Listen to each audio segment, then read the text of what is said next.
bombastic side-eye, criminal offensive side-eye. Natibo ang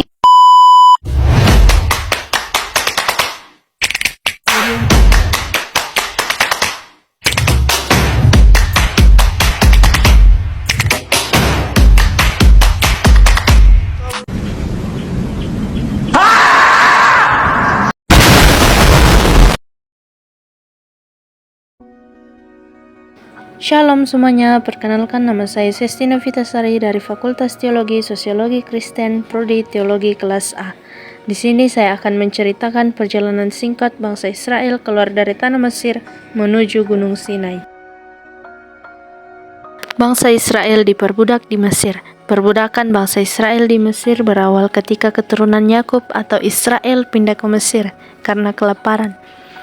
Dan mereka awalnya diterima dengan baik, namun setelah waktu berjalan dan muncul Raja Firaun yang tidak mengenal Yusuf, bangsa Israel dianggap sebagai ancaman karena mereka semakin banyak. Firaun lalu memperbudak mereka, memaksa bekerja keras membangun kota dan ladang serta menindas dengan kejam. Bahkan bayi laki-laki Israel diperintahkan untuk dibunuh. Dalam keadaan tertindas itulah Allah membangkitkan Musa untuk memimpin mereka keluar dari Mesir, yang kemudian dikenal dengan kisah keluaran Exodus. Setelah bangsa Israel diperbudak di Mesir, Musa diutus oleh Tuhan. Musa diutus Tuhan untuk membebaskan bangsa Israel dari perbudakan Mesir. Dengan kuasa Tuhan, Musa menghadapi Firaun melalui berbagai tulah hingga akhirnya bangsa Israel diizinkan keluar.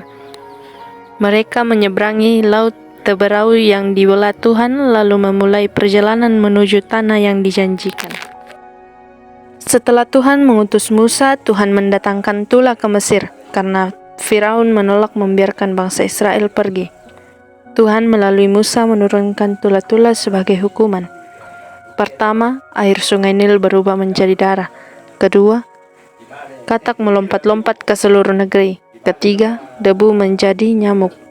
Keempat, lalat pikat memenuhi rumah-rumah.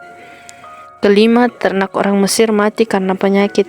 Keenam, manusia dan hewan terkena bara yang menyakitkan.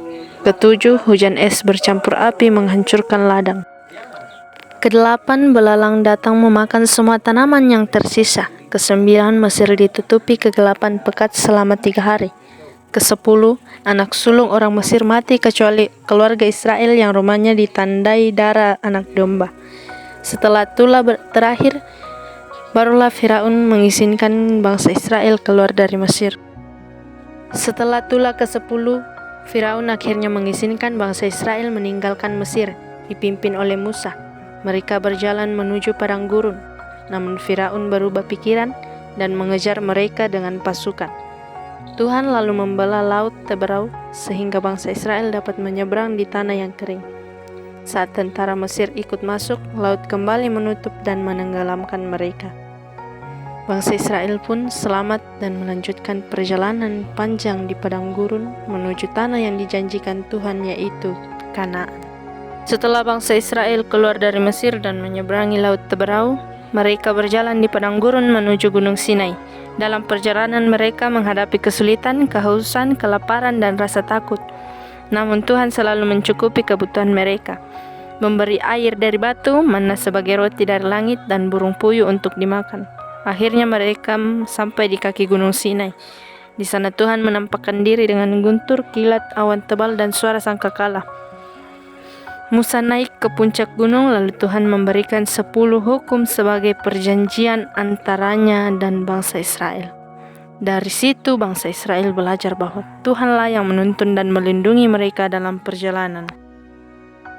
Itulah cerita singkat perjalanan bangsa Israel keluar dari tanah Mesir ke Gunung Sinai.